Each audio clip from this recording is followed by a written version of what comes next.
Today we visit one of the most iconic and recognizable landscapes in all of the Netherlands and talk about what gardening would have looked like back then. You won't want to miss it, so stay tuned as we garden smart in Europe.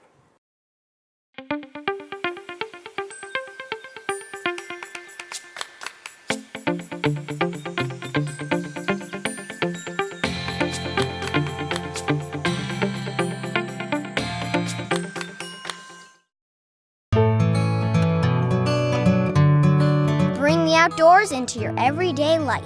Bass Pro Shops can outfit all your adventures, even those in your backyard. Bass Pro Shops, your adventure starts here. DRAM has been providing gardeners with professional equipment for over 75 years. DRAM products feature 9 water patterns and are designed to nurture your plants with a shower of rain. DRAM for lawn and garden, available at garden centers near you.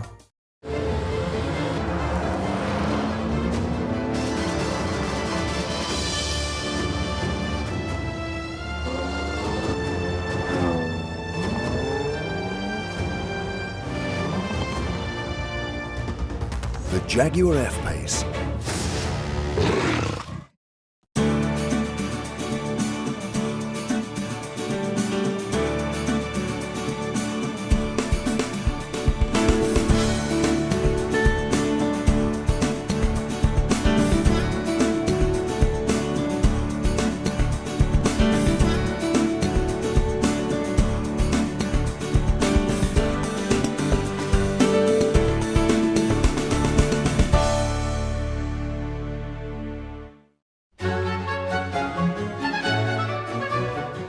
The famous windmills of Kinderdijk rise above the polder landscapes of Albastroard, their mighty sails proudly facing the wind. Still, these historical giants are just a small part of an enormous joint venture of people, nature, and technology. 1,000 years ago, this whole area was one big peat bog, trapped between raging rivers and the fury of the sea. Today we visit Kinderdijk. You step right into the middle of Dutch history. Everything here lies below sea level. So to keep their feet dry, they've been cooperating with the wind and water for centuries. The windmills and waterways tell the tale of the Low Countries. Travel back in time and experience the story of windmills, water, and the willpower of Kinderdijk.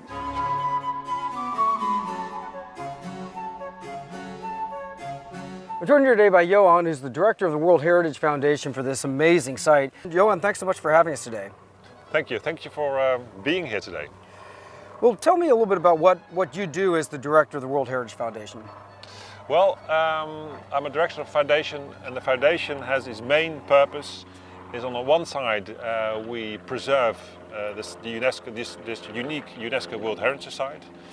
And on the other side, we receive tourists and we tell the story of Dutch water management. Right, and that is a lot of the education, if you will, of this place. You know, we see, there are 19 windmills here that was part of actually the reclamation of all of this agricultural land. Without the windmills, there would be no agriculture in this part of the country.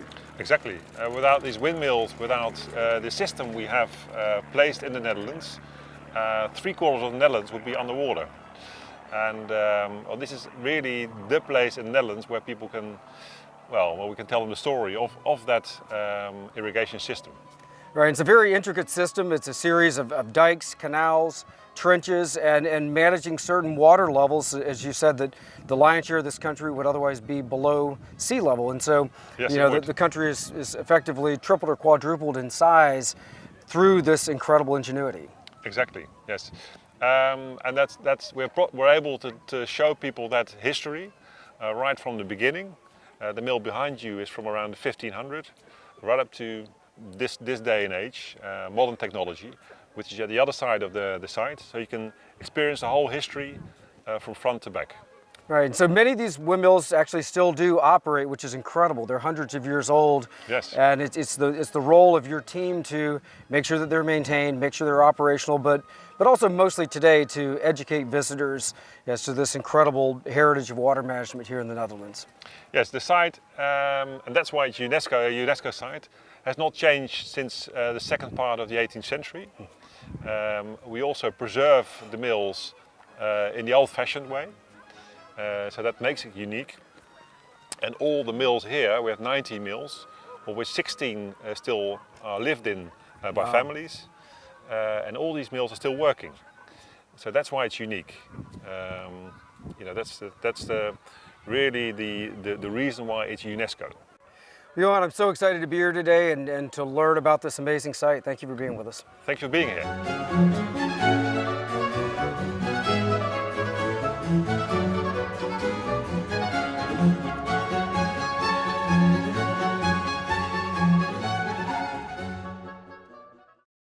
Paul is one of the millers that takes care of these beautiful machines every single day. This is your occupation, right? Yeah, that's my occupation. So I'm working here to have this windmill in function, in operation. Talk us through the day-to-day operation of a windmill. What do you do? Usually when I start in the morning, I will look first outside what's the condition of the weather. Today we have very nice weather, sunshine. It could be different. Important, of course, is what's the wind doing today? From which direction is the wind coming? That's the direction I have to rotate the windmill into. And what's the force of the windmill? Can I use the windmill today with this wind? Do I need all the cover, the clothes on the sails, or can I do without it? And then I start operating the windmill, doing the work, put it in operation. So that's the first, sometimes half an hour, full hour of hard work. Wow. And then take a rest. So the modern windmills that we see in Holland, these beautiful, tall, white ones, those are for the generation of electricity, but that's not what these are used for, right? No, the use for these windmills is, and it's still the same function, is pumping water. That was needed already centuries ago to keep this area useful for farming, for living. We are below, 10 feet below the levels of the river, so we have to remove the excess water, and that's a lot because it's raining a lot. All the excess water must be removed from this area. We have to pump it up, and the original power we had at hand only was the wind. It's a fascinating system. So around each one of these fields, which is where the crops are grown, where the livestock lives, there are these trenches, and which act as a water collection system. So that as the water drains through the land, it fills the trenches up, and the trenches, like I said, it's a water collection system. Then from there, the windmills work to pump the water out of the trench up into the main canal. Yeah, indeed. So that is the function of all these windmills. They are concentrated here, which I can explain the pumping to you. Close, just around the corner of this windmill, there's a scoop wheel that plunges into the water from the fields, bringing it up into that canal next door. Great. Let's so take a look let's at go it. down. Sure. Yeah. Okay, this is the place, the wheel that you can see behind you. That's the scoop wheel. That's the wheel that can be operated by the wings, the sails of the windmill. So the movement of the sails goes down to this wheel. That wheel can over there plunge into the water. There's a tunnel underneath the windmill. It plunges into the water, brings it forwards, brings it upwards, and at the other side it pushes it out into this outlet, and then the water flows to the canal. And that's the entire job of the mill, of the windmiller. Yeah, so every time the windmill's turning, the scoop wheel is also moving, right? At the time, if we say, okay, we have reached the lower level of the water in the fields, we cannot go further down because the farmers need some water for the plants, we stop. Either we stop the entire windmill or we disconnect the wheels, that the sails will just continue turning, but let the wheels standing as is. It's a brilliant system, very sustainable. Yeah. It's great. Yeah.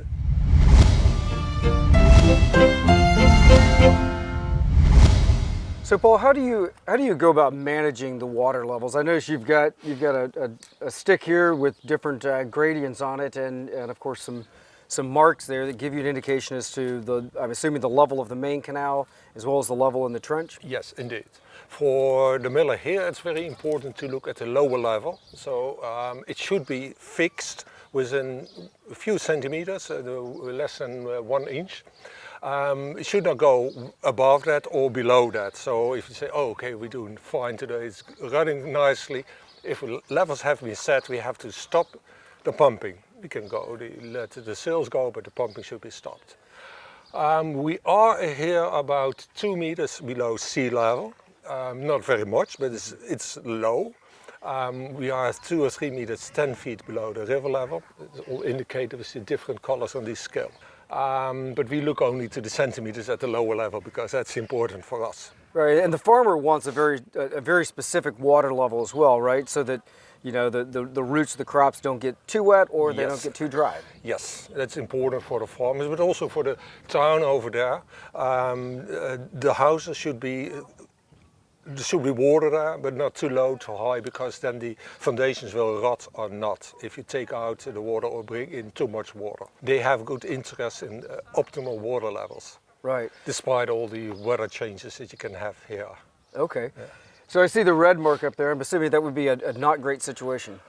It indicates not here, make sure, because if the water level would have got so high here, this place it would be flooded away and all the windmills would have disappeared. It happened in the river 60 years ago, 1953, when there was a major disaster in Zeeland, which is 50 miles south of here. The sea came in, it flooded many areas and many people were killed at that time.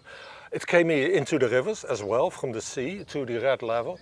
Only the protecting dikes that we have around this area, they are just higher than the entire pole. They were just 2 feet margins, keeping this area dry. But the difference was not large. Yeah. So we still indicate, okay, that is a level we have to take into account even here. Yeah, it really underscores how important this whole hydraulic system is and how important these windmills are, because otherwise life would not be possible here. True, mainly in the history, because nowadays, but it was already for more than a century, we have additional pumping machines that do not depend on the wind force. But the same importance from centuries ago, it's still there. The old windmills we still have, we keep them. But the water management, that remains very important here. Nowadays modern pumps, but we also use the old windmills when it's possible. Of course. Yeah. Well, Paul, thank you so much for spending time with us. We learned so much. Okay, you're welcome.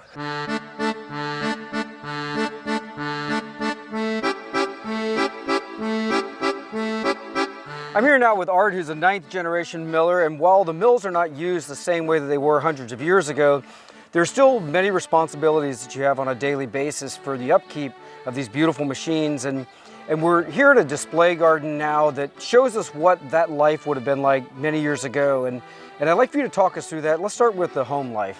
What did that look like, Art?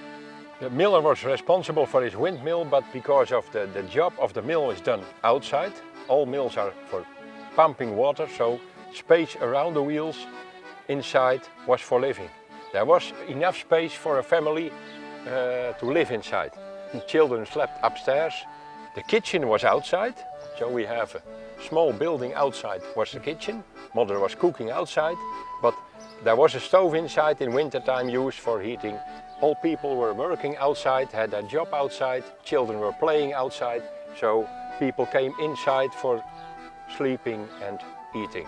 They grew up with the windmills. It was their decision to stay here, so it was a way of life. From history, they felt inside by their heart to stay here, and it was the job of their life to operate windmills, to use wind power, to use power of nature to get the water away, to be safe here. Sometimes it was very dangerous. This area is 33 times flooded, but they stay here, repair the dikes, repair the windmills, repair the farms, and pump the excess water again away and stay here. They were fishermen, hunters. In the summertime they worked in the fields around for the farmers, so it was a way of life they wouldn't give up. Sure, so the land that surrounded the mill was very important too. These were not just ornamental gardens, these were the places where they produced most all the food that was consumed by the family, and of course the livestock. All of this fit into a very small space, and they were truly homesteaders. Yeah, indeed, indeed. So we're in the garden now. This is a wonderful example of what a traditional miller's garden would have looked like. Indeed, it belongs to the windmill. Every windmill has a vegetable garden in the surrounding for the food of the miller family. Cabbage and potatoes and strawberries and so on, and fruit trees around. So a lot of things we need for food, we had it in our own garden, in our own surrounding. The intent of this space was to try to produce as many things to sustain the family life as possible. And it's a very clever use of space. We see the willows that surround the garden. They act not only as a windbreak, but those canes can be harvested. We see that in the construction of fences, and then used as part of the construction material for the barns. And an incredible diversity that's packed into a very, very small space. And also we see the animal husbandry. Talk to me about the livestock component. We have some chicken here for the eggs. We have some goats for the milk, and they are eating the grass around the meadow, so they are very important for our life. Also, there would be times of year where the miller would go fishing, and that was a very profitable endeavor for them. We see some really clever fishing traps that the miller would have built, out of the same willow branches, and that was a very important part of their life as well.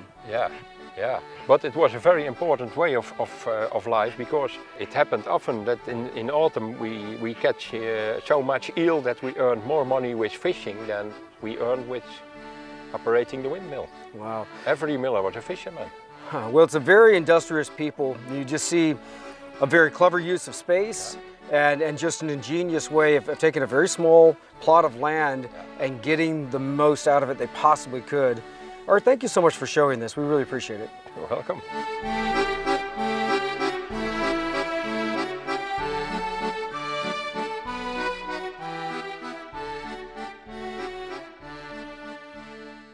I'm here with Lizana, who's a local farmer, and you grow cows, sheep, and goats for milk production for this wonderful local cheese factory. Yep, I do. The cows here behind us are lovely cows who are making milk for the cheese operation behind us. It's very important to have them, and the water management is a big part of everything we do here, because if there was no water management, there would be no cows and everything would have been flooded.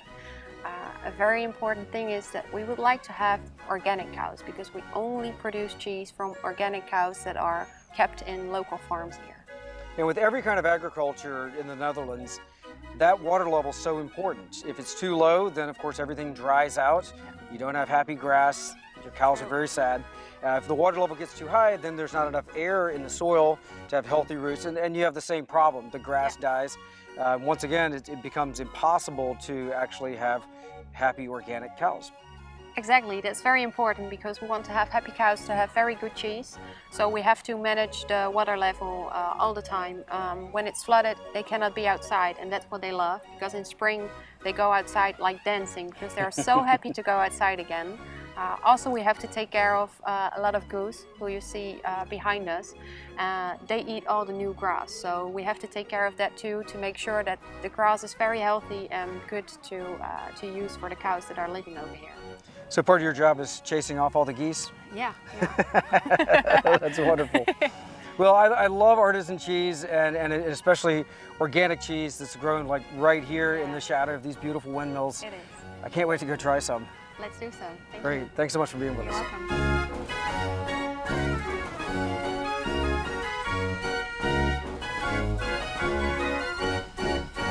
It seems like gardening is just in the DNA of the Dutch. We see, all the homes that we've driven past in Holland, where there's so much attention that's put into their garden, and it's just something that seems to be in their DNA. And we understand from some of your colleagues, Cor, that you are the finest gardener of all the millers. Okay. And so we wanted to come by and look at your garden, and it looks wonderful. Talk to us about this place. Well, you mean the place I had long ago, the garden, which is gone now. It was always for my wife and my when we came from our work, we always walked to the garden for looking for the salad, for the peas and the beans, for the potatoes. All the things come from our garden. So that's our food, our daily food. Nowadays it's over. Now I have to go to the shop for buy it. But for me that's maybe 40 years long. We had all the vegetables and so on. is coming from our own garden. Your garden here is this beautiful outdoor room, and Yeah. you've created this amazing space with a Yeah, yeah. tremendous diversity of plants. And Yeah. and I love what you've done, especially with all the different foliage textures and colors. It's a very vibrant place. Yeah, yeah. Some nice pockets of annuals and flowering shrubs. Yeah, yeah. And you basically have created this outdoor room overlooking one of the most special views Yes. probably in all of the Netherlands. Yes. And therefore, it's a pleasure to work in the garden because you are working amidst of the nature. Right. One of the nicest places, not only in Holland, maybe all over the world. Right. Because it's so very special. 19 windmills together, and one of them is the place which forms a part of my life. And that's why I like to work in the garden, to look after my flowers, to look after my vegetables. And I love this place because it's the place which belongs to me. That's so special. On the other side of your windmill, there's an area that is basically a nature preserve. Yeah. And it's a wonderful juxtaposition between your garden here, which is a beautiful, say, more traditional Dutch garden, Yeah. and this space that Yeah. pretty much looks the way that things would have looked hundreds of years ago. Yeah, yeah. Yes, that's true. And I can imagine the people who lived here before, more than 100 years ago, they lived not under the same circumstances because we have more luxus. Right. They had really to catch the fishes. Right. They had small goats to eat. Right. Yeah. So they were dependent on all the things the nature gave them for their daily things they need to keep alive. Right. That was a very important part of the agriculture, the gardening that was Yeah. going on here hundreds of years ago was, Yeah. you know, being able to create a sustainable environment for yourself. That's where that's how you were eating. That was where your food came from. Yeah, yeah. And of course you've created this outdoor paradise here where Yeah. now you and your wife in the evenings are able to Yeah, yeah. sit out here on your dock Yes. and enjoy this amazing place. Yes. You've done a great job, Cor. Mm-hmm. Keep up the great work. Thank Yeah. you so much for talking Oh, to us. Yeah, okay.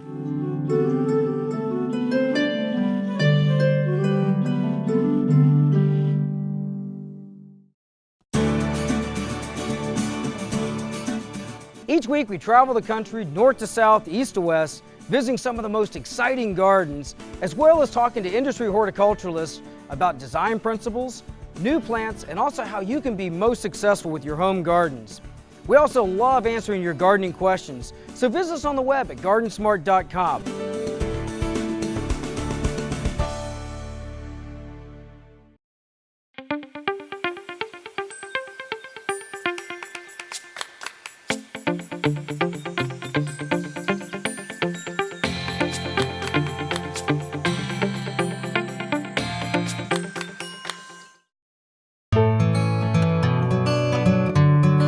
Bring the outdoors into your everyday life. Bass Pro Shops can outfit all your adventures, even those in your backyard. Bass Pro Shops, your adventure starts here. DRAM has been providing gardeners with professional equipment for over 75 years. DRAM products feature 9 water patterns and are designed to nurture your plants with a shower of rain.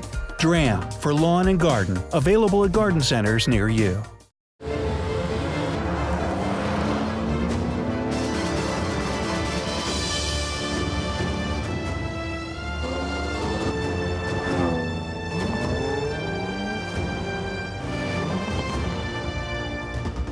The Jaguar F-Pace.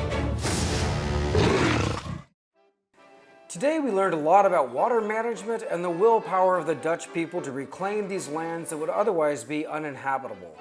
If you have questions about anything you've seen today, visit us on the web at GardenSMART.com. You can also find us on Facebook and Instagram.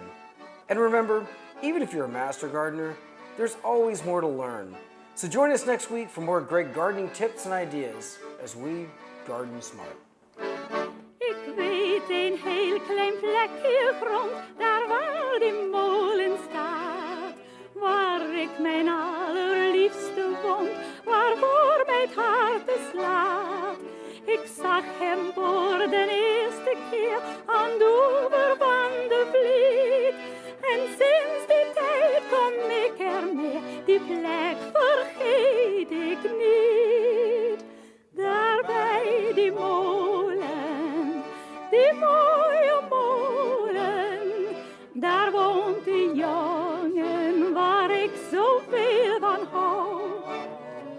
daar bij die molen, die mooie molen, daar wil ik wonen als ik eens word zijn vrouw.